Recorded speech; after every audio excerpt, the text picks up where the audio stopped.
자, 우리 지난주에 유튜브로 보신 분도 있고 오늘 여기에 나오셔서 같이 대면으로 하신 분들이 계신데요.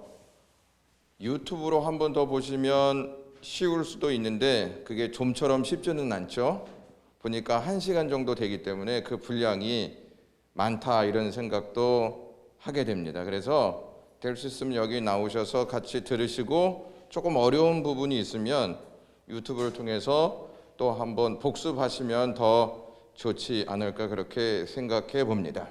자, 저희가 메멘토 모리라고 하는 이 주제를 가지고 같이 하나님께서 주신 말씀에 대한 내용을 나누겠는데요. 메멘토 모리라고 하는 이 단어의 뜻은 죽음을 기억하라는 거예요. 너는 반드시 죽는다는 거예요. 너라고 하는 요 말 안에는 인류가 다 포함되어 있는 것입니다. 모든 사람은 다 죽게 되어 있습니다. 그것이 우리에게 나타나는 현상이다 하는 것을 우리는 아실 필요가 있습니다.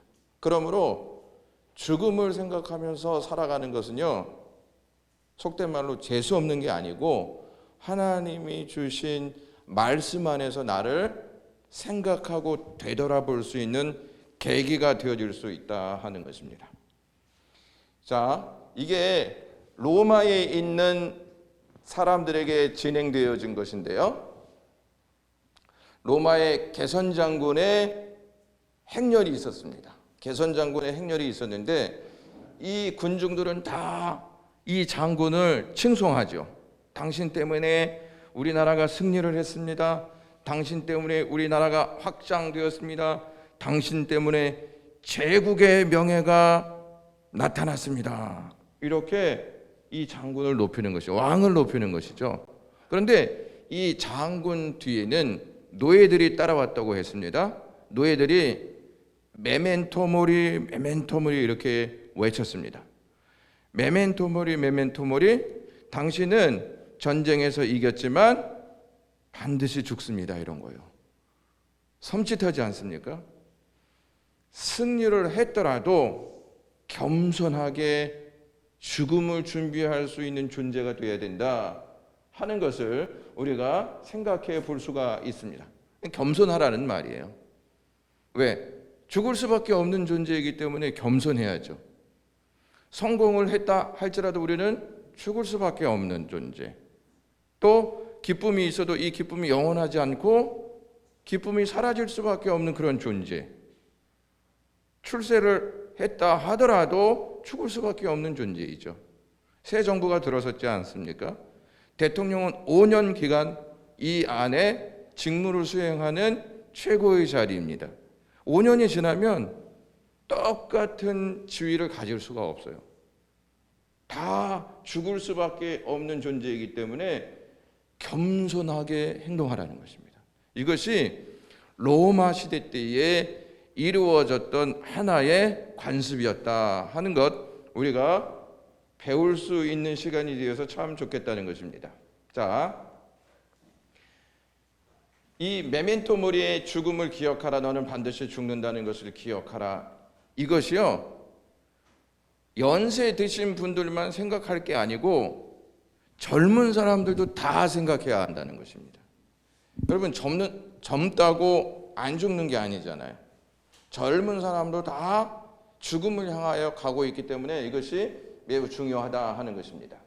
그래서 이 유럽 사람들이 옷 입는 걸 보면요, 그 프린터에 이러한 형상을 새긴 옷이 많이 있었다고 합니다. 왜? 너도 죽는 존재다. 죽음을 준비해라. 이러한 의미에서 옷을 이렇게 만들어서 입었다 하는 내용이 전해지고 있습니다. 그래서 이 이어령 교수가 한국을 대표하는 지성이었지 않습니까? 70세 넘어서 세례를 받습니다. 세례를 받는데 그 딸이 이민아 목사님이시잖아요. 그 딸이 예수 그리스도를 믿고 이 손자가 어려운 질병 속에 있습니다. 이 고난을 통하여서 신이라고 하는 존재를 생각해요. 그리고 하영조 목사님께 세례를 받고 신앙의 길을 출발한다는 것이죠. 어떤 사람은 성공의 길을 가다가 하나님을 만나는 사람이 있고, 어떤 사람은 이렇게 고난의 역사 가운데 하나님을 극적으로 만난 사람도 있습니다. 다 다양한데 지성을 대표하는 사람이 하나님을 만났다. 이것이 우리에게 주는 교훈이 무엇인지를 우리가 좀 더 생각해 볼 필요가 있다는 것입니다. 자, 이 메멘토 모리의 내용은 이병철 회장이 폐암으로 죽어가는 과정 속에서 가지고 있었던 24가지의 질문에 대한 답을 주는 내용이에요. 이병철 회장이 이 질문을 하면서 종교적인 질문을 합니다. 경영인이었지 않습니까? 재벌이었습니다. 그래서 어떻게 하면 조금 더 돈을 많이 벌 것인가, 이것을 고민하다가 죽지 않고 종교적인 문제, 그러니까 근본적인 문제를 생각했다는 것을 잊지 마셔야 합니다. 자, 그래서 이러한 내용이 있습니다. 돈에 대한 질문이 없어요. 어떻게 하면 돈을 잘 벌 것인가. 기업에 대한 이야기도 없습니다. 경영에 관한 이야기도 아니었습니다. 근본적인 문제, 종교적인 문제, 신에 대한 문제, 이것을 고민했다는 것이 매우 중요한 것이죠. 그러니까 이거는 이병철 회장만 고민할 내용이 아니고 모든 인류가 다 고민하는 내용이에요. 그리고 질문할 수밖에 없는 내용이다 하는 것을 우리가 잘 알 수가 있습니다. 첫 질문이 하나님으로부터 시작되어져요. 그러니까 하나님으로부터 시작되었다는 말은 인류의 시작을 딱 질문하는 거예요. 인류의 시작을. 1번이 인류의 시작을 딱 언급하고 마지막 24번째가 종말에 대한 내용으로 딱 끝나요. 그러니까 시작에서부터 끝을 가지고 있는 24가지의 질문이다. 이렇게 생각하셔도 틀리지 않습니다. 그러니까 이 이병철 회장은 어쩌면 내가 이 땅에 왜 태어났을까? 내가 지금 죽는다는 이 현실 속에 있는데 나의 끝은 과연 어떻게 되어지는 것일까? 이 고민을 굉장히 많이 했다고 볼 수가 있습니다. 자, 이 메멘토 모리 책을 보시면요, 바로 이병철 회장에 대한 질문 내용을 답하는 게 아니고 이 코로나 팬데믹 있지 않습니까? 이것이 전 세계 이슈 아닙니까? 이거에 대한 질문을 하고 이거에 대한 답을 한 다음에 질문으로 넘어갑니다. 그러니까 이것은 모든 인류가 지금 아파하고 있는 현실을 질문하는 것입니다.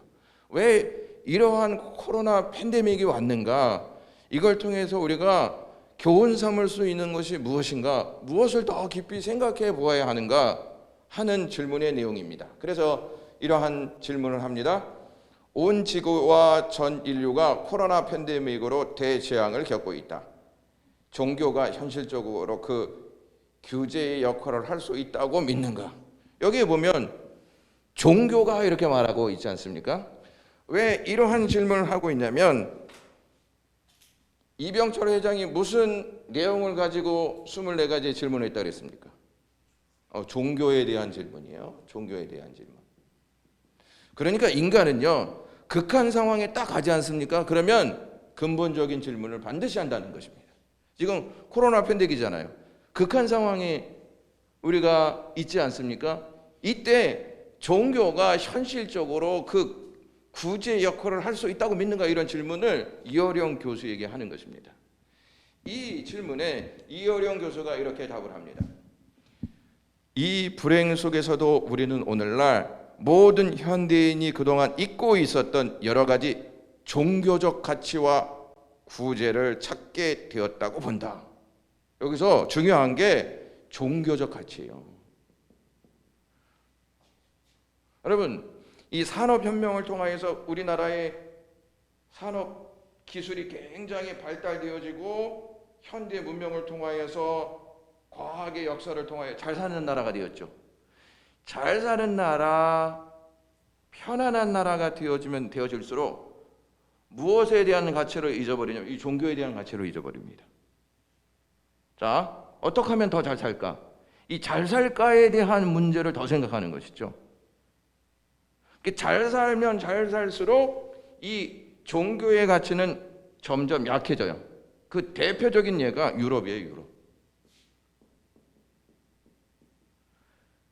유럽이 경제적인 화흥을 누렸잖아요. 이 경제적인 화흥을 누렸음에도 불구하고 이걸 놓쳐버려요. 미국이 지금 세계를 주도하는 나라가 되지 않습니까? 그런데 이 미국이 놓치는 게 있어요. 뭘 놓치느냐? 종교적 가치를 놓쳐요. 종교적 가치를 놓친다는 말은 물질 만능주의에 젖어서 만몬주의를 섬깁니다. 만몬주의, 만몬신, 이 물질주의에 익숙하고 물질주의를 중심으로 살아간다는 거예요. 여러분, 물질주의가 중심이 되어지면 뭐를 잊어버리느냐? 이 종교적인 가치예요. 종교적인 가치를 잊어버리면 종교의 역할을 생각하지 않는다는 거예요. 그래서 보세요. 제가 미국에 있을 때 대부분 교회들의 현실적인 문제가 뭐였냐? 젊은이들이 없어요. 그러니까 다 연세 드신 분이에요. 그리고 연세 드신 분들이 경제적인 능력이 없잖아요. 그래서 얼마 있다가 문을 닫아버려요. 제가 사역했던 그 교회도 제가 작년에 연락을 들었는데 한인교회가 문을 닫았대. 이제 한인교회에도 그러한 여파가 일어나기 시작한다는 것입니다. 미국 교회하고 같이 그 장소를 썼는데 미국 교회가 이 문을 닫았거든요. 그래서 한국 교회가 들어갔어요. 한국 교회가 들어갔는데 한국 교회 역시 문을 닫게 되어지는 현실. 그래서 종교적인 이 부분에 대한 교육과 신앙 교육이 제대로 갖춰져 있지 않으면 똑같은 모습이 될 수밖에 없다는 의식을 갖고 있어야 돼요. 그러니까 다음 세대가 너무 중요하다는 거예요. 다음 세대가. 그 교육부서의 어린 심령들이 있죠. 너무 중요하다는 거예요. 그동안은 교회가 장년부에 치중하죠. 장년부. 그렇죠? 장년부에 치중했단 말이죠. 그런데 지금은 출산율도 줄어들고 점점 인구가 줄어들어요. 그 다음 세대가 줄어든다는 말이죠. 다음 세대가 줄어들고 있는 이 현실 속에서 그 자녀들에게 무엇에 대한 가치를 교육시켜야 하냐면 종교에 대한 가치를 교육시켜야 한다는 것입니다. 이 종교에 대한 가치를 교육시키면 자동적으로 종교에 있는 사람들의 역할이 무엇인지를 알게 된다는 것입니다. 기독교에 대한 본질 문제를 분명히 배우게 되면 기독교인들이 사회에서 있는 장소에서 어떠한 역할을 해야 할지를 알게 된다는 말입니다. 단순히 종교적 가치를 부여하는 게 아니고 거기에 따른 역할이 무엇인지를 교회가 알려주어야 한다는 거예요. 이것이 한국교회에 반드시 필요하다는 것이죠. 자, 그러면서 이렇게 이야기합니다. 코로나 팬데믹으로 인하여서 우리가 좀 교훈 삼아야 할 것이다. 인간의 능력으로 쌓아올린 문명과 문화가 얼마나 허망하게 무너지는가를 보았다. 그렇지 않습니까? 여러분, 과학의 역사를 통해서 지금 세계는 달나라로 가고 우주를 여행하는 시대가 딱 되었지 않습니까? 근데 코로나로 한 방에 딱 다 무너집니다. 모든 것이 다 올스타 되지 않습니까? 그리고 모든 것이 온전하게 돌아가지 않는 시스템이 되고 말았어요. 그러니까 인간이 쌓아올린 이 문명과 문화가 허망하게 무너지는 거예요. 여러분, 바벨탑 사건 아시죠? 바벨탑 사건. 이 바벨탑 사건이 그렇습니다. 계속 기술이 올라가지 않습니까? 그런데 이게 한순간에 무너져요. 한순간에. 한순간에 무너진다는 이 말씀 안에서 우리가 알 수 있는 게 무엇이냐면 하나님을 배제한 기술, 하나님을 배제한 문화, 하나님을 배제한 문명은 무너지게 되어 있다는 말이에요. 여러분, 일본의 쓰나미 현상 보고 어우 너무 무섭다 이렇게 생각하지 않았습니까? 그러니까 한 도시가 그냥 잠겨버리지 않습니까? 코로나는 이 쓰나미하고는 완전히 달라요. 왜? 전 세계적으로 쓰나미의 현상이 마음도 무너뜨리고 도시도 무너뜨리고 우리의 미래도 다 무너뜨렸어요. 인간이요 이것을 극복해 보려고 노력하지만 노력할 수 있는 기술과 힘이 없음을 우리 스스로 알게 되었단 말이죠. 그러니까 결국에 기독교에서 제일 큰 죄악이 인간의 오만이다. 이 인간의 오만이 낳은 결과가 무엇인지를 생각하셔야 된다는 거예요. 여러분, 우리는 달나라도 가고 또 우리는 세상도 하루에 다 볼 수 있는 인터넷망으로 네트워크가 잘 형성이 되어 있지 않습니까? 이러한 현실 속에 있는데 이 코로나 한 방으로 인해서 인간이 얼마나 연약한 존재인지를 알아야 된다는 거예요. 근데 만약에 이 코로나 팬데믹으로 인하여서 이러한 교훈을 삼지 못한다,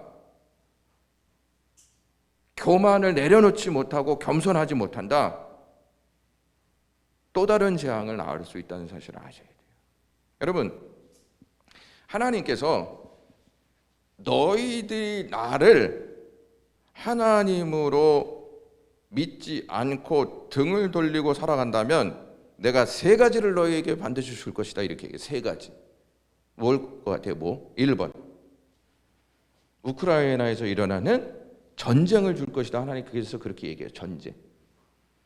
두 번째는요, 아프리카에서 일어나는 기근이 있을 것이다. 셋째, 전염병이 있을 것이다 이렇게 얘기해요.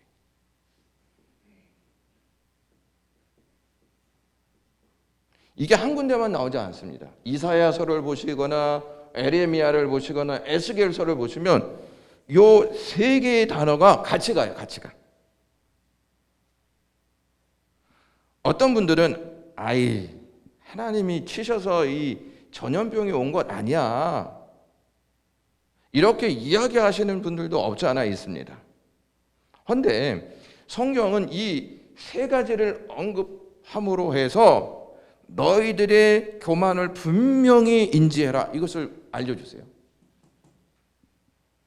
이어령 교수도 바로 이러한 부분을 감지하고 그거에 대한 언급을 하고 있는 것입니다. 둘째로, 우리는 생존의 수단 때문에 무엇의 소중함을 모르고 있다. 생명의 소중함을 모르고 있어요. 그 예로 여러분, 우리나라 낙태 있죠, 낙태. 생명에 관한 거예요, 아니에요? 생명에 관한 거거든요. 이제 사람들이 이것을 생명의 역사로, 생명의 소중함으로 접근하지 않고 인간의 인본주의로 접근하기 시작합니다. 그래서 여기에 따른 핑계와 여기에 따른 변명들을 계속해서 주지시켜요. 생명에 대한 소중함을 모르고 살게 되어집니다. 여러분, 러시아 전쟁이 일어났잖아요. 러시아가 막 사람들 죽이는 거 보세요. 어린아이도 막 죽이는 거 보세요. 분명히 어린아이들이 치료받고 있는 어린이 병동까지 다 폭탄 투하를 통하여서 몰살시키잖아요. 여성들 강간하고 다 죽여버리잖아요. 이것이 지금 현실 속에서 나타나고 있는 거예요.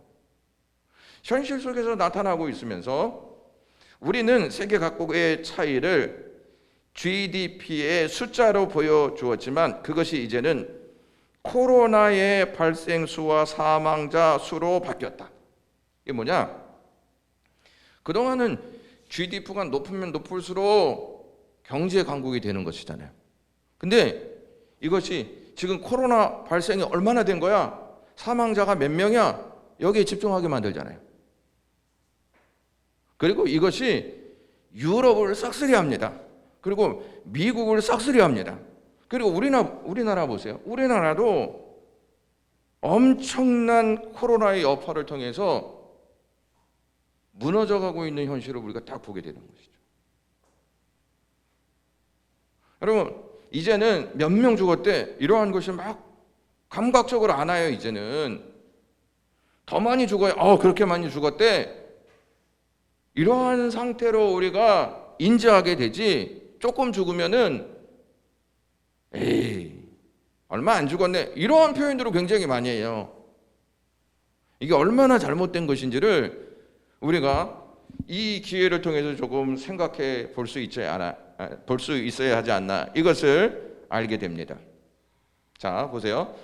전 인류가 이 세상 모든 가치 가운데 생명 이상의 것이 없다는 것을 동시에 깨닫게 된다는 것이라 생각된다. 자, 보세요. 여러분, 생명의 가치가 소중해요, 안 소중해요? 소중하죠? 요즘 결혼하는 분들이 아이를 잘 낳아요, 안 낳아요? 아이를 안 낳아요. 그 제가 물어봐요. 이제 제가 결혼학교 하잖아요. 결혼학교 하는 청년들 중에서도 아이의 계획이 있냐 이렇게 물어봐요. 그러면 다는 아닌데 몇 팀이 아이를 가질 생각이 없다 저한테 딱 이렇게 얘기했어요. 그래서 그거는 둘만의 생각이야, 성경적인 생각이야, 이렇게 물어봐요. 그럼 자기들의 생각이래요. 그러면 그러니까 죄송합니다. 이제 부부인데 이렇게 얘기해서, 그러면 너희들이 있게 된 이유가 부모들 때문에 너희가 있게 됐는데, 이제 너희가 자녀를 낳지 않는다면 하나님의 법칙을 너희들이 깨는 것이고, 너희들은 희생하지 않고 살겠다는 의지를 표명하는 것이다. 이거는 하나님 보시기에 아름답지 않아 해서 그 팀들이 다 강압적이라고 생각하시면 안 되고 아이를 출산할 계획을 다 갖습니다. 이러한 교육이 없잖아요. 그러면 그 젊은이들은 자기의 생각에 맞춰서 살게 되어 있습니다. 생명의 가치를 생각하지 않는 거예요. 제가 미국에 가서 제 제자들을 만났을 때에도 역시 결혼할 생각이 없대. 왜 없니? 목사님, 결혼하면 고생하게 될 거고 아이 낳으면 힘든 생활을 할 텐데 그냥 혼자 사는 게 더 낫습니다. 제가 그랬어요. 그거 네 생각이야, 하나님 생각이야. 그래서 제가 미국에 가서도 그 아이한테 하나님의 말씀에 대한 내용을 전해 주었습니다. 한 친구는 지금 결혼해서 살고요. 한 친구 비혼주의자였었는데 하나님이 절대 원하시지 않는 거야. 이것을 가르쳐 주고 있습니다. 생명의 역사인데 생명의 역사로 생각하지 않는 것이죠. 이게 점점 젊은 사람들에게 중심이 되어져 가고 있다 하는 것을 보게 됩니다. 셋째로, 기독교 국가와 기독교인들이 가장 많은 시련을 겪었다. 코로나를 통해서. 기독교 문명의 본 바탕인 유럽은 물론 한국에서도 많은 시련을 겪고 있다고 생각한다. 꼭 중세시대 때 패스트로 인해 기독교의 기반이 흔들리던 때와 같은 그러한 위기를 맞이했다고 본다. 여러분, 이 코로나를 통해서 교회가 예배하는 일이 굉장히 소극적인 상황으로 변했잖아요. 큰 피해가 기독교인들에게 있어요. 다른 종교는 좀 자유로울 수 있거든요. 근데 기독교는 그렇지 않는다는 것이죠. 가장 많은 피해를 보고 있는데, 이러한 피해를 보고 있는 기독교가 이러한 상황 속에서 어떠한 것이 하나님의 뜻인지를 생각하고 고민하면서 하나님의 뜻을 찾아야 된다 하는 것을 이 코로나 팬데믹을 통해서 생각해 봐야 한다는 것이죠. 자, 아까 세 가지에 대한 내용을 언급했잖아요. 구체적인 해답이 뭐냐 그러면, 인간이 오만하고 또 생명의 가치를 잊고 또 기독교가 지금 피해를 입고 있는데 여기에 대한 답은 뭐냐, 이렇게 묻자 이렇게 얘기합니다. 오늘날 불신받고 쇠퇴해가는 기독교의 생명의 가치를 일깨워주고, 여러분, 생명의 가치는요 기독교의 핵심이기도 합니다. 그렇죠? 그래서 이 생명의 가치를 누가 교육시킬 수 있냐면 교회예요, 교회. 그 다음에 인간의 오만. 누가 인간의 오만을 드러내냐면 하나님의 말씀이에요. 또 그로 인한 재앙을 극복했던 그 힘을 되살려내는 희망이 교회에 있다는 것입니다. 교회에. 그래서 믿지 않는 사람도요, 마지막 보류가 교회라고 얘기합니다.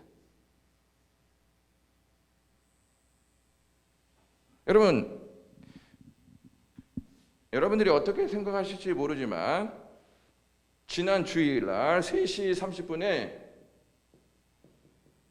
한국교회가 뭉쳐서 국회의사당 앞에서 기도회를 했어요. 몇만이 모였냐면 3만이 모였대요. 3만. 왜? 이 종교차별법을 지금 통과시키려고 하고 있거든요. 이 제정하려고 하는데 반대를 누가 합니까? 기독교 말고는 안 합니다. 여러분, 왜 이렇게 한다고 생각하세요? 왜? 분명한 기준이 있기 때문에 하는 거예요. 만약에 기독교가 기준이 없다? 그럼 다 찬성하죠. 무엇이 기준이냐면 하나님의 말씀이 기준이에요. 하나님의 말씀을 세우고 하나님의 말씀대로 이 나라가 움직이게 하는 것이 진짜 희망인 거죠. 이걸 다 통과시켜야 희망이 아니고 하나님의 진리로 이 땅이 삶을 살아내는 것이 진짜 희망이라는 거예요. 이 희망을 일깨우고 이 희망을 이 세상 가운데 전해 나가기 위해서는요, 저와 여러분들이 깨어 있어야 돼요. 그건 그 사람들이 알아서 천만의 만만의 말씀이에요, 여러분. 종교차별법이 통과되지 않습니까? 그럼 보세요. 우리도 우리지만 자녀들이요, 거기에 다 함몰하고 말아야지. 우리는 기준이 있어요. 그렇죠? 기준이 있기 때문에 그 기준이 어긋나면 말합니다. 근데 아이들에게는 아직 기준이 정확하게 형성이 되어 있지 않잖아요. 그리고 핸드폰을 통해서 인터넷을 통해서 세상에 있는 지식과 문화와 문명을 딱 습득하고 있어요. 기준이 벌써 거기에 딱 자리 잡고 있습니다. 거기를 자연스럽게 따라가는 거예요. 그래서 기독교의 기준을 딱 이야기하면 못마땅합니다. 특히 동성연애. 이 동성애는요, 이미 아이들이 그냥 받아들이고 있어요. 성소수주의자들을 위해서 인권을 보호해 줘야 하는 것이 맞다. 굉장히 좋은 말처럼 들리잖아요. 좋은 말처럼. 근데 인류의 멸망을 한번 보시면 소돔과 고모라서 가나안 땅, 로마, 이 모든 역사를 딱 열어보면요, 다 성적 타락이 있었습니다. 성적 타락이 어떻게 있었냐면요, 로마 시대에, 제가 이제 주인이에요. 뭐 없지 마, 이렇게 주인이라고 좀 생각해 주세요. 그러면 남자 아이를 꼭 데리고 다녔습니다. 남자 아이, 소년. 왜 데리고 다녔냐? 성적인 충족을 시켜주기 위해서 이 소년을 데리고 다녔어요. 충격적이지 않습니까? 아니, 아내도 있는데 결혼도 했는데 그것이 그 시대에 당연시한 문화였어요. 소년을 데리고 다녔어요. 그러니까 이 소년은 주인을 따라다니는데 그냥 성적인 대상인 거예요. 성적인 대상. 여자아이가 아니에요. 소년이에요. 소년. 데리고 다녔습니다. 그리고 폼페이가 화산에 폭발되어서 다 무너지지 않습니까? 그 화석 속에서 남자와 남자가, 여자와 여자가 성적인 행위를 하다가 그대로 죽은 화석들이 다 발견되어 있어요. 매우 심각한 것입니다. 자, 이제 본격적으로 이병철 회장이 질문한 내용들을 한번 살펴보도록 하겠습니다. 첫 번째, 신의 존재를 어떻게 증명할 수가 있나? 믿지 않는 사람들은 당연히, 그리고 교회를 다니는 사람들도 아직 믿음이 없는 사람들은 늘 이걸 의심해요. 하나님이 정말 살아계실까? 믿는 사람들도 마찬가지야. 믿는 사람들도 마찬가지라는 말은 무슨 말이냐? 나에게 갑자기 병이 왔어요. 내가 사업에 실패했어요. 내가 고난이 왔습니다. 이해할 수 없는 상황이 나에게 불어닥쳤습니다. 그러면 드는 생각이 하나님은 살아계신가? 이 생각한다는 거예요. 믿지 않은 사람도 하고 믿는 사람들도 이러한 생각을 한다는 것이죠. 하나님이 살아계시면 어떻게 이 땅에 코로나가 있을 수 있어? 하나님이 살아계시는데 어떻게 우크라이나에 전쟁이 일어날 수가 있어? 그렇지 않습니까, 여러분? 이러한 것을 생각해 볼 때 이러한 질문들은 믿지 않은 사람들은 당연히 할 수 있어요. 이병철 회장도 하나님을 섬기지 않았기 때문에 이 질문이 그에게 축을 이루고 있습니다. 종교적인 질문이잖아요. 시작이 왜 자신의 존재를 똑똑히 드러내 보이지 않는가? 그러니까 신이 살아있다면 당신의 존재를 똑똑히 드러내서 내가 신이다 이렇게 말하면 되지 않겠느냐? 근데 왜 그러한 역사가 없느냐? 이렇게 이병철 회장이 질문하는 것입니다. 굉장히 현실적인 질문 아니겠습니까? 여러분 이 질문 들으시면서 진짜 무식하다 이렇게 생각하십니까? 굉장히 이성적이다 이런 생각 들지 않습니까? 근데 이 물음에 우리가 답을 할 수 있어야 된다는 것이죠. 그냥 무조건 믿어야 장땡이야 이게 아니고 그들과 대화할 수 있는 이성과 지성을 같이 겸비하고 있을 필요가 있다는 거예요. 그 사람이 믿건 안 믿건 그것은 이제 그 사람의 책임이고 그 사람에 대한 질문을 우리가 답해 줄 수 있는 자세는 가지고 있어야 된다는 거예요. 아니 목사님 내가 말했는데요 안 믿을 것 같아요. 그것은 이제 그 사람의 목인 거예요. 자, 우리가 부모의 존재를 증명해 달라고 말하나요? 예? 엄마가 진짜 내 엄마예요? 나는 엄마 못 봤는데 진짜 내 엄마예요? 이렇게 부모의 존재를 증명해 달라고 아이들이 하나요? 그러면 부모에 대한 증명을 해달라는 것은 벌써 어긋나 있는 상태죠. 그 자녀는 부모가 있기 때문에 자신이 있다고 생각하는 것이죠. 그렇죠? 부모가 없는데 어떻게 자기가 있어요? 다시 말하면 인간이 있다는 말은 창조주가 있다는 말이에요, 어떠나요? 창조주가 있다는 말이죠. 창조주가 없는데 인간이 어떻게 스스로 생길 수가 있어요? 그러면 인간이 스스로 생기잖아요? 그 인간이 신이죠.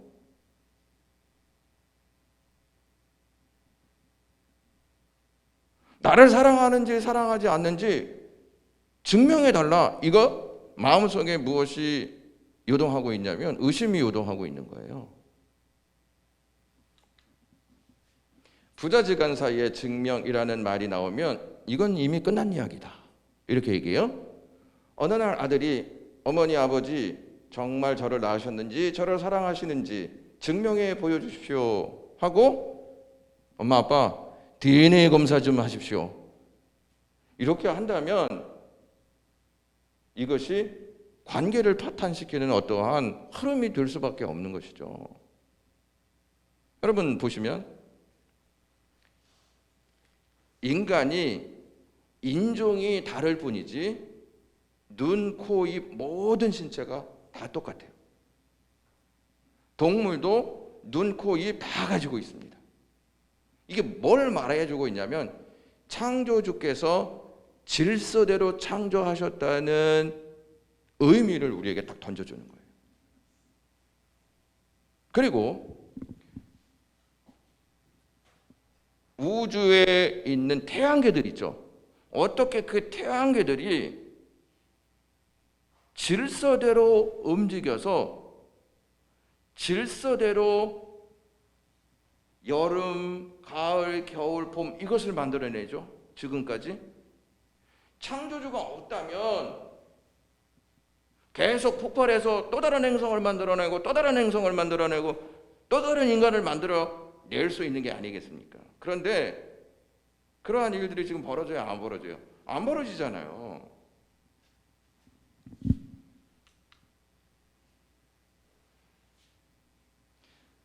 하나님과의 나와의 관계는 증명의 관계가 아니라 무슨 관계일까요? 믿음의 관계예요. 그러니까 여러분, 자녀들이 여러분들에게 엄마 내 엄마인지 증명해 주세요, 이게 아니잖아요. 그러니까 속된 말로 자녀들이 엄마의 뱃속에서 나오는 거 봤어요, 안 봤어요? 안 봤잖아요. 나 그거 다 보여주세요. 나 그래야 내 엄마 아들이고 엄마 딸입니다. 그게 아니고 믿음의 관계, 우리 엄마야, 우리 아빠야, 이 믿음의 관계로 형성이 되어 있는 거잖아요. 증명의 관계가 아니고. 근데 사람들은 자꾸 증명해 보이라고 이야기해요. 그 부분 조금 이따 이제 다룰 텐데요. 왜 그렇게 나올 수밖에 없는지. 자, 하나님은요, 믿음의 대상인 거예요. 증명의 대상이 아니죠, 하나님은. 근데 사람들은 자꾸 증명해 내라고 얘기합니다. 왜 그런지 아세요? 하나님과 인간의 관계가 파괴되어졌기 때문에 그래요. 뭘로 파괴되어 있을까요? 죄로 파괴되어졌기 때문에. 그 죄로 딱 파괴되어졌기 때문에 이제 믿음의 관계가 아니고 증명의 관계로 바뀐 거예요, 이게. 그러니까 증명의 관계란 말은 죄가 있으면 불신이 딱 자리 잡고 있는 거죠. 불신이. 하나님이 어디 있어? 이 불신이 딱 자리 잡고 있기 때문에 그 불신은 뭘 요구하냐면 증명을 요구해요. 증명을. 여러분, 사랑하는 사람은 증명하기보다 믿어줌으로 해서 그 관계가 이어져 가죠. 다시 말씀드려요. 사랑하는 관계는 자꾸 증명하는 사이가 아니고 믿음으로 신뢰해 주는 관계가 사랑의 관계인 것이죠. 여러분, 만약에 부부와의 관계가 믿음의 관계가 아니지 않습니까? 맨날 아침에 몇 시에 나갔어? 직장에 가서 오늘 뭐 했어? 증명해 보여봐. 돈 어디다 썼어? 오늘 뭐 먹었어? 누구랑 같이 있었어? 몇 시간 있었어?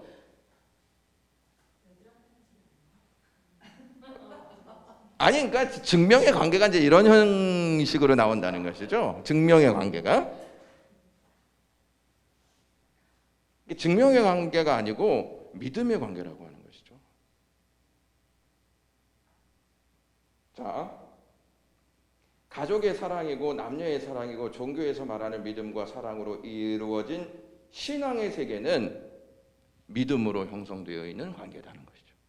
그래서 여러분, 우리가 막 뭐 어떤 것도 하지 않는데 그냥 하나님을 내가 신뢰하는 존재로 그냥 받아들이지 않습니까? 이 청년들이 이렇게 얘기해요. 목사님, 내가 하나님을 인격적으로 만나지 않았을 때에는 질문이 너무 많았대. 이게 또 무슨 이유 때문에 이렇게 된 것입니까? 하나님이 왜 이러한 역사를 했습니까? 근데 예수 그리스도로 인격적으로 딱 만나니까 질문이 없어진대. 질문이 자꾸 은혜로 바뀐대요. 어떤 친구는 직장 생활이 너무 힘든 거예요. 그래서 왜 이렇게 힘들지 하고서 화장실에 앉아서 무슨 생각을 했냐면, 그래도 나는 하나님의 빛의 자녀야. 내가 이렇게 힘들어도 하나님 자녀답게 내가 살아야지. 그리고서 힘을 내서 일어나서 또 일을 한다는 거예요. 그 전에는 하나님 왜 나만 이렇게 힘든 겁니까 도대체? 왜 나만 이렇게 어려운 것이고 나만 왜 이렇게 고통스러운 것입니까? 이런 질문들을 엄청 많이 했대요. 근데 인격적으로 주님을 딱 만나니까 그런 태도들이 바뀌더라. 이렇게 이야기했습니다. 질문, 어떠한 내용을 질문하냐면 증명할 수 있다면, 그러니까 하나님을 증명할 수 있다면 그들의 요구대로 증명해 보이면 되지 않습니까? 그렇죠? 사람들이 막 증명해 달라고 하니까 하나님이 짠! 내가 이 세상을 만든 창조주다! 이렇게 증명해 보이면 되는 거 아닙니까? 이러한 질문을 하는 거예요. 이제 이어령 교수가 이렇게 답을 합니다. 이미 도마가 똑같은 질문을 했다. 내 눈으로 보지 아니하고 손으로 만져보지 않고는 예수님의 부활을 믿지 못하겠다고 했을 뿐만 아니라 실제로 예수님이 나타났을 때도 증명해 보이라고 했어요. 자, 여러분, 예수님하고 3년 동안 따라다녔잖아요. 3년 동안. 예? 우리보다 솔직히 낫잖아요. 눈으로 직접 봤고 기적의 역사도 다 경험했잖아요. 근데 이들은 끝까지 증명을 요구했어요. 끝까지. 예수님이 이렇게 말씀하시는 거예요. 야, 이 보고 믿지 말고 믿음으로 나를 바라보라고 말씀하시잖아요. 여러분, 인간은요, 보여주면 다 믿을 것 같죠? 에? 보여주면 그냥 엄청 믿을 것 같죠? 예수님 5,000명 먹이셨죠? 그 백성들이 결국 예수님 십자가에서 돌아가시는 그 현장 속에 있을 때 예수님 죽이라고 다 외쳤죠. 베드로 보세요. 바다 위를 걸어오라고 예수님께서 말씀하신 바다 위를 걸었어요. 근데 예수님 3번 부인해요. 이게 인간의 모습이에요. 하나님이 없어서가 아니에요. 인간의 부패된 모습을 우리가 여기서 볼 수 있다는 것이죠. 여기서 우리가 짚고 넘어가야 할 것은 증명은 우리가 하는 게 아니고 증명은 하나님이 하실 일이다. 그렇지 않습니까? 자, 우리가 핸드폰 쓰잖아요. 핸드폰. 예? 요즘에는 영상통화도 하고 이제 페이스톡도 다 하니까 서로 얼굴과 얼굴을 맞대고 할 수 있지만 그 전에는 음성으로 했잖아요. 음성으로. 전파를 통해서 들려온다는 말이죠. 안 보여요, 상대가. 말로만 하는 것이죠. 안 보인다고 그 사람이 없는 게 아니잖아요. 그렇죠? 안 보인다고 없는 건 아니잖아요. 바람 우리가 눈으로 볼 수 있어요, 없어요? 바람 볼 수 없어요. 근데 바람은 불어요. 공기 우리가 먹잖아요. 볼 수 없어요. 근데 이 공기를 우리가 맡고 있어요. 보지 못해서가 아니라 우리의 마음속에 하나님과의 담이 있어서 그래요. 자, 이 코끼리하고 개미 생각을 한번 해보세요. 이 개미가 코끼리 등 올라갔다고 생각해 보세요. 그러면 이 개미는 그 부분만 보는 거야. 그 부분만. 이 거대한 이 코끼리의 실체를 정확하게 파악할 수 있나요? 없죠. 여러분, 이 개미가 인간이 새끼 밥 먹는 거 이해해요? 아침에 라면 먹고 밤에 뭐 떡 먹고 이거 이해하냐고요? 이 개미가. 개미가 먹는 것과 우리와 먹는 것과 달라요. 요리법도 다 달라요. 그러면 이 개미가 자기들이 경험하지 못한다고 해서 인간의 삶이 없다고 생각하는 것은 잘못된 거예요, 아니에요? 잘못된 거죠.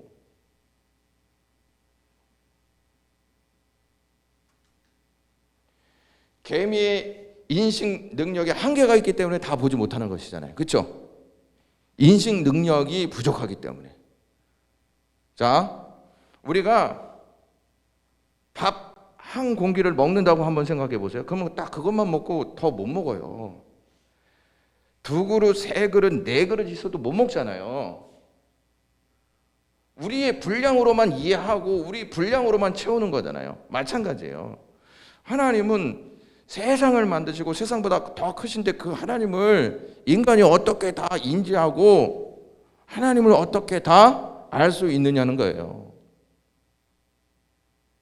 여러분, 코끼리의 실체를 개미는 못 느끼잖아요. 다. 그렇죠? 다 못 느끼죠? 없어서 그런 거예요? 코끼리가 없어서 코끼리의 실체를 모르는 거예요? 아니잖아요. 있는데 인지 능력이, 그러니까 IQ가 없다고 생각하시면 돼요. 그러니까 받아들일 수 있는 역량이 안 되는 거예요. 인간 마찬가지예요. 하나님은 어떻게 다 받아들일 수가 있어요? 어느 신학교 교수가 이제 종이 한 장을 다 나눠줘서 학생들에게 이렇게 이야기했습니다. 너희들이 느끼는 하나님은 어떠한 모양이냐? 도형으로 나타내봐라. 도형으로.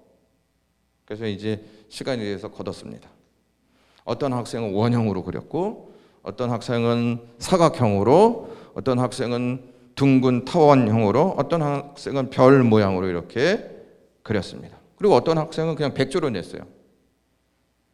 야, 왜 너는 백지로 냈냐? 그러니까 하나님은 안 보이기에 그릴 수가 없습니다. 다 다르다는 것이잖아요. 왜 이렇게 다르냐면 우리의 인지의 능력이 그것밖에 안 되기 때문에 그래요. 그 개미가 코끼리를 보고 생각하는 것처럼 우리가 하나님을 보고 똑같은 반응을 보일 수밖에 없다는 거예요. 또 한 학생은 하나님은 우주 전체다. 그리기에 이 백지에 담을 수 없습니다. 이렇게까지 했어요. 다 다르다는 것이죠. 자, 하나님이요, 이 증명해 보여달라고 했지 않았습니까? 하나님이 계시면 똑똑하게 증명해 보여달라. 하나님은 안 보여주신 게 아니에요. 보여주셨잖아요. 뭘 보여주셨냐? 세상을 창조하셨잖아요. 세상을 창조하셨다는 말은 집을 저 주셨잖아요. 이 집 안에서 살 수 있도록. 그럼 집이 있다는 것은 집을 만든 사람이 있다는 것이잖아요. 세상에 있다는 말은 세상을 만드신 분이 있잖아요. 보여주셨는데도 인간은 끊임없이 증명해 달라 그래요. 여러분, 영광교회가 이곳에 자리를 잡고 이곳에서 건축했기 때문에 여기에 우리가 앉아 있을 수 있는 거잖아요. 만약에 이 교회가 건축되지 않았으면 우리는 여기 없어요. 이 교회가 있기 때문에 화요성경 공부도 나와서 같이 공부하는 거 아니겠습니까? 그 세상에 있다는 말은 하나님이 살아계시다 하는 것을 증명해 주는 내용에 증명해 주는 내용. 두 번째는 예수님께서 육신을 입고 오셨잖아요. 구약 성경 때 그렇게 하나님을 보여달라 육신을 입고 오셨잖아요. 하나님을 인간이 직접 대면하면 인간은 다 죽을 수밖에 없어요. 부정한 존재이기 때문에. 그래서 하나님께서 육신을 입고 오셨단 말이죠. 육신을 입고 오셨어요. 그래서 요한 1서 4장 9절에 하나님의 사랑이 우리에게 이렇게 나타난 바 되었으니, 나타났다는 말이에요. 하나님이 자기의 독생자를 세상에 보내시면 그로 말미암아 우리를 살리려 하십니다. 그래서 부활의 역사를 통해서 우리를 살리셨잖아요. 잘 못 믿으시겠어요? 믿으시려고 나온 거예요. 믿었기 때문에 여기 나오신 거예요. 목사님 자꾸 질문이 헷갈리는데 이것도 같고 저것도 같고. 네. 하나님께서 예수님을 우리에게 주셨다는 말이죠. 증명해 주셨잖아요. 사랑으로 증명해 주셨잖아요. 더 이상 어떻게 증명해 줘야 사람이 믿겠습니까? 셋째는 성령의 역사예요. 여러분, 성령의 역사가 온 세상 가운데에서 지금 역사할까요? 안 할까요? 네? 여러분들이 믿는 하나님의 백성이 될 수 있었다는 말은 여러분 안에 성령께서 역사하셨기 때문이에요. 그걸 어떻게 알 수 있냐면, 여러분 세상 사람들에게 막 하나님 얘기해 줘봐요. 안 믿어요. 근데 여러분들은 어떤 계기로 하여서 믿었잖아요. 그것은 내 의지가 아니고 성령께서 나를 알게 하셨기 때문에, 하나님을 믿게 하셨기 때문에 그 역사를 통해서 하나님을 믿게 됐단 말이에요. 그래서 이렇게 얘기하잖아요. 성령으로 아니하고는 누구든지 예수를 주라 시인할 수 없다, 이렇게 말하는 거예요. 옛날에 그런 사람들이 있었어요. 조직폭력배들이 있었는데 교회에 들어와서 같이 이야기 나누자 이렇게 말씀하신 분이 있었어요. 근데 그 사람들이 못 들어오더래요. 교회를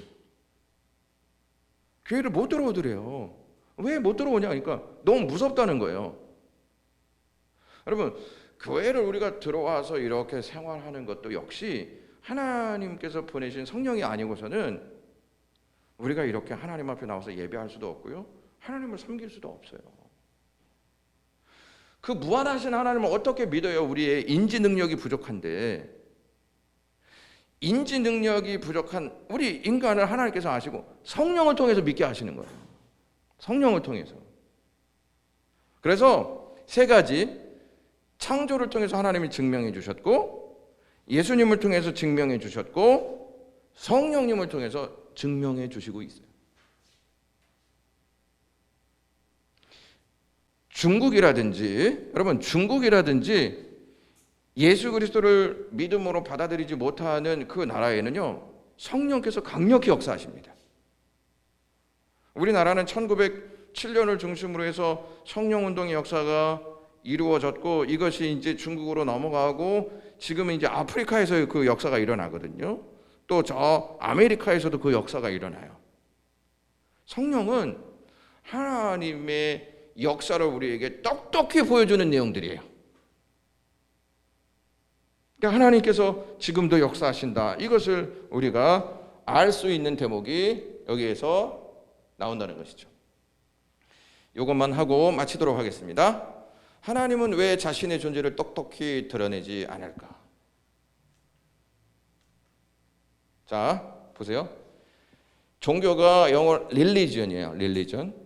이 릴리전이라는 말은 끊어진 끈을 다시 잇는다는 말이에요. 끊어진 끈을 다시 잇는다.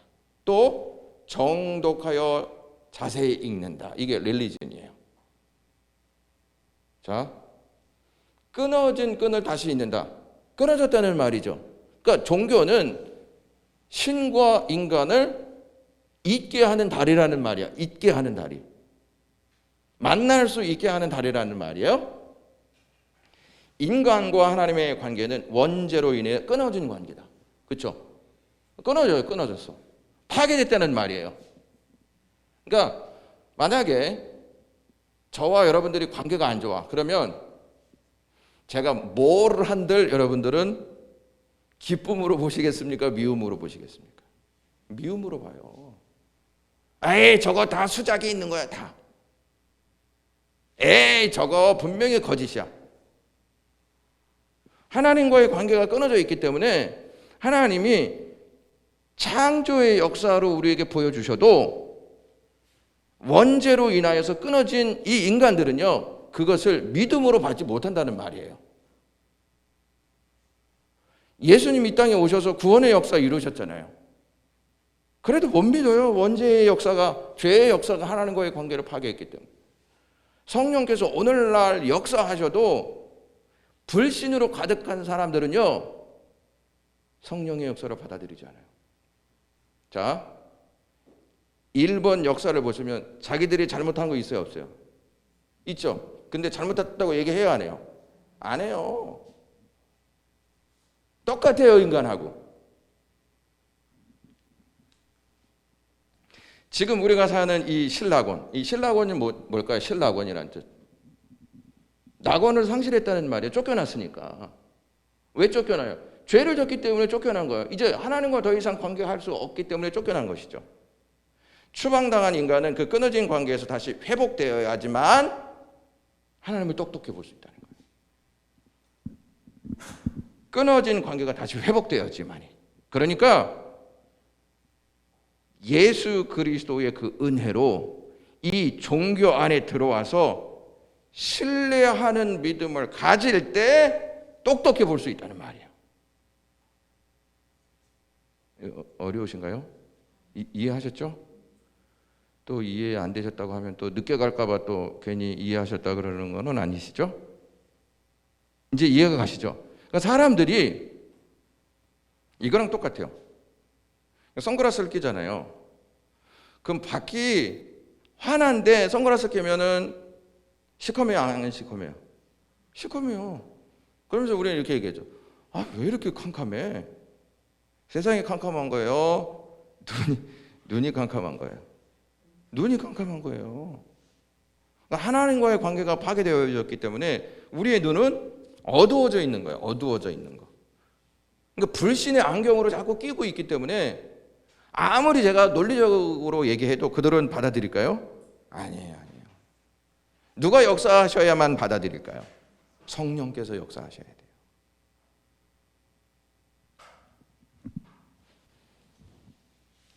자, 여러분, 이 밤과 안개라는 이 책을 누가 썼냐면 빅터 프랭클이 썼어요. 이 빅터 프랭클이 어떤 사람이냐면 이 세계 대전 때 아우슈비츠 형무소에 유대인들 넣었죠.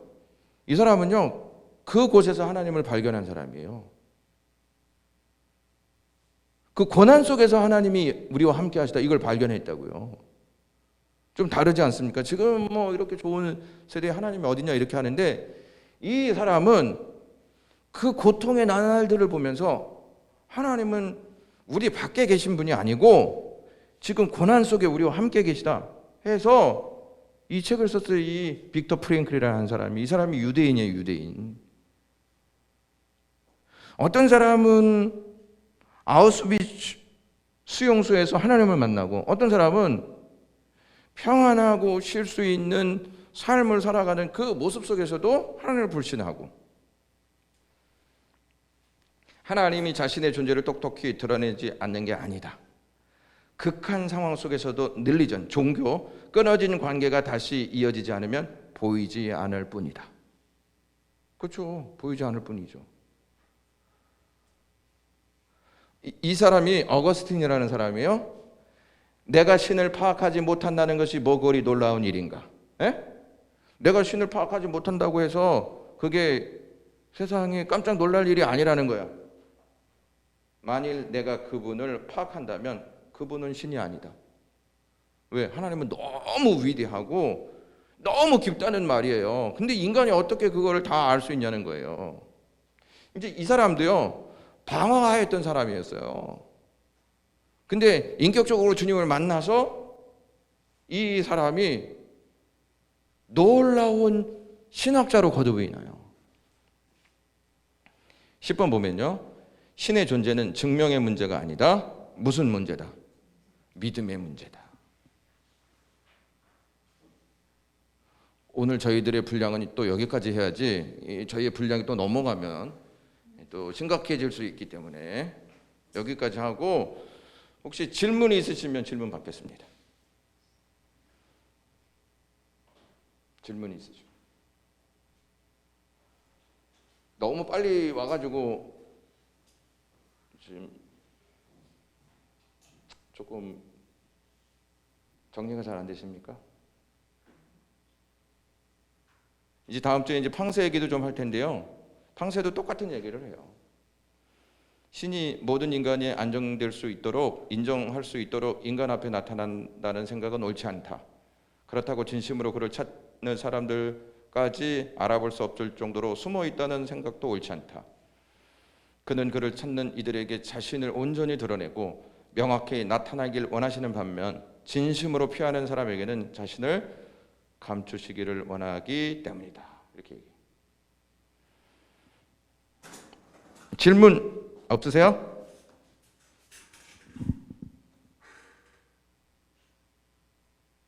자, 아까 질문이 있으시면 질문하셔도 좋습니다. 우리 박 권사님은 질문이 있으신데 안 하시는 거예요? 할까 말까 고민. 그러세요? 9시 땡 했습니다. 여기서 마치겠습니다. 기도하겠습니다. 하나님 고맙습니다. 하나님께서 저희들 하나님을 믿게 하셔서 고맙습니다. 세상 사람들은 증명해 보이라고 하지만 우리 하나님의 사랑을 깨닫고 살아갈 수 있도록 믿음을 선물로 주셨사오니 이 믿음이 깊어지게 하시고 믿음의 삶을 살아낼 수 있는 저희가 되게 하옵소서. 예수님의 이름으로 기도드리옵나이다. 아멘. 고맙습니다.